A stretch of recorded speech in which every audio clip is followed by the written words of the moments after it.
So I've been looking for a film camera for quite a while now, but the issue is I'm really looking for like a Mamiya 7 II or an RB67, something like that, that's tidy. I can take it around with me, you know, portable, but I really want that medium format negative so I can get some really high quality prints out of it. But in the meantime, I found this store that was recommended to me by a friend called Junction NZ down in Auckland CBD. If you guys are in Auckland or New Zealand, they have an Instagram store as well, but check them out. I'll put a link in the description.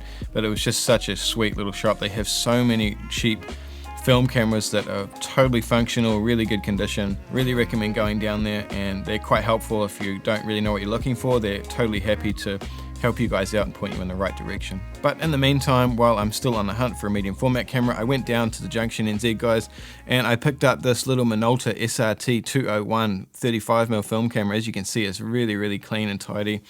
At the moment I have a 45mm f2 lens on here, but they also had a 28mm. You guys know I prefer to shoot on 24mm with my digital camera, so I picked up this little 28mm f3.5 as well. And I'll tell you, this whole kit was like less than 300 bucks, and it's immaculate condition. All the light seals are really fantastic. Everything works perfectly.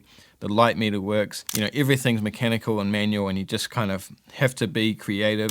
Take your time. This is really the kind of camera that you want to start with. You know, it's not expensive. You're not buying like a Leica M6 or anything like that. So yeah, today I'm going to show you guys my camera, talk about it a little bit. I think this is the first film camera I've ever reviewed on this channel, but there'll be more to come soon. I have developed a roll through this at home the other day, so I'll show you some pictures with that as well. So let's get into it. So like I said, it's a Minolta SRT201. Really basic film camera. It's all mechanical, so you don't even need a battery to use it, but it does take a battery in the back.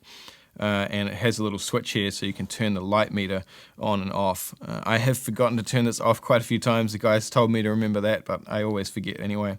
However, the battery hasn't gone flat yet, so the light meter works really well. It just has a little dial in the viewfinder which you just line the lines up to. It seems to be pretty accurate. The photos that I developed came out really nicely.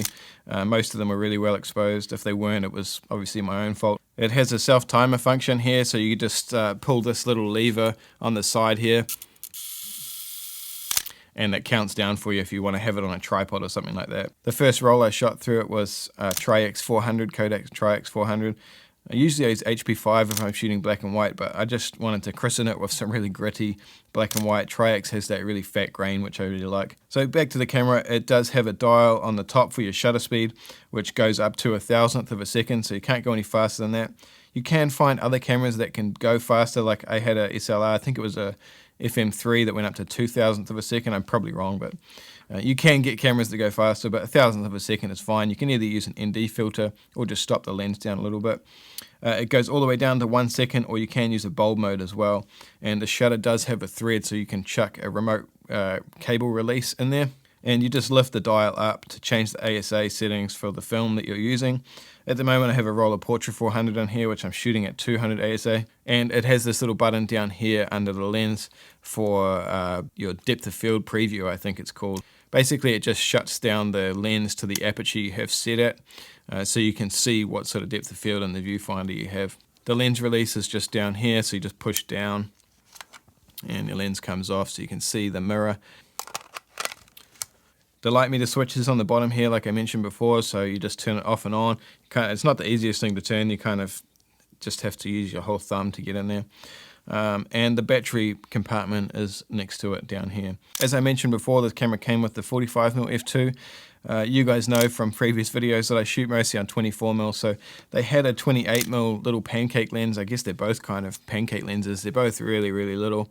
So I picked up a 28mm f3.5 as well, and that's really nice. I quite enjoyed that one. So if you're looking at getting into film photography, I definitely recommend a camera like this, just a really cheap 35mm film camera.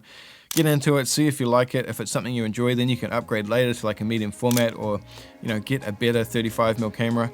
But honestly, you don't really need much. It's mostly in the film and the lenses, and as you can see by these samples, you get a lot for your money. So thanks for watching guys. I'll see you in the next video in a couple of days.